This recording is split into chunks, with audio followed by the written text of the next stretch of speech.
Praise lord, దేవునికి స్తోత్రములు. వాక్యం చూసుకుందామా? యేసు ప్రభువు నమ్మితే 40 ఆశీర్వాదాలు మీకు వచనాలతో చూపిస్తా. అంటే కొన్ని లక్షలు ఉన్నాయి, కొన్ని చూపిస్తా. యేసు ప్రభువు నమ్మితే 40 ఆశీర్వాదాలు ఏంటో చూద్దామా? దేవుని పిల్లలు అవుతాం.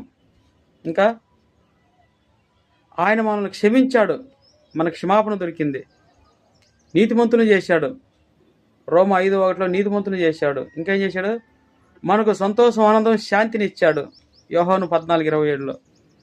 ఇంకా ఆశీర్వాదం, ఆరోదిగా మనకి ఆనందం రోమా 15:3 మనకు ఆనందం ఇచ్చాడు.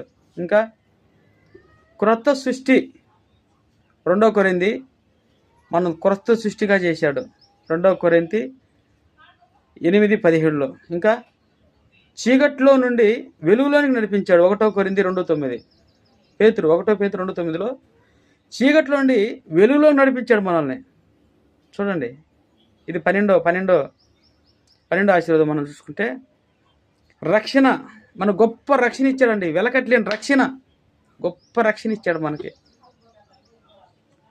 ఎఫెసీ 2:8 ఉంది. 13 ఇంకా దేవుని స్నేహితులు, మనం దేవుని స్నేహితులు అంట. మనం దేవునికి స్నేహితులు, మనం స్నేహితులుగా చేసుకున్నాడు ఆయన, యోహాను 15:15. ఇంకా భయం లేని జీవితం, 2 తిమోతి 1:7 మనకు భయం లేకుండా జీవించే జీవితాన్ని ఇచ్చాడండి. గొప్ప జీవితం, ఎవరికి భయపడే పనిలే, దేవుడికి మాత్రం భయపడాలి మనం, అలాంటి జీవితం ఇచ్చాడు. ఇంకా జ్ఞానం, దేవుని అడిగితే ఎంత అయినా జ్ఞానం ఇస్తాడు, జ్ఞానం ఇచ్చి మనం నడిపిస్తాడని దేవుని వాక్యం సెలవిస్తుంది. 18 యాకోబు 1:5. ఇంకా మార్గ దర్శకత్వం, ఆయన మనకు దర్శకుడుగా ఉంటాడు, నిర్మాతగా ఉంటాడు. ఆయన మనకు దర్శనం ఇచ్చి నడిపిస్తూ ఉంటాడు మనల్ని. చూడండి ఎంత గొప్ప భాగ్యం ఇది. ఇంకా చూద్దామా? ఆశ, మన ఆశలన్నీ నెరవేరుస్తాడు ఆయన. రానున్న కాలంలో మన జీవితం అంతా కూడా మన తృప్తిగా ఉంచుతాడు ఆయన. 20వ ఆశీర్వాదం అన్నమాట ఇది.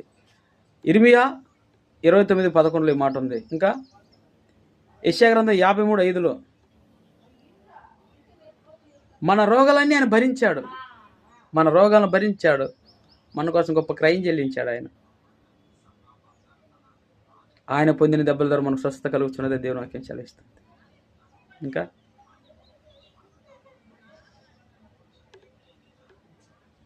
విమోచన అంటే మన బాధ్యత అంతా ఆయన తీసుకున్నాడు, మనం విమోచించాడు, మనం శుద్ధిగా చేశాడు.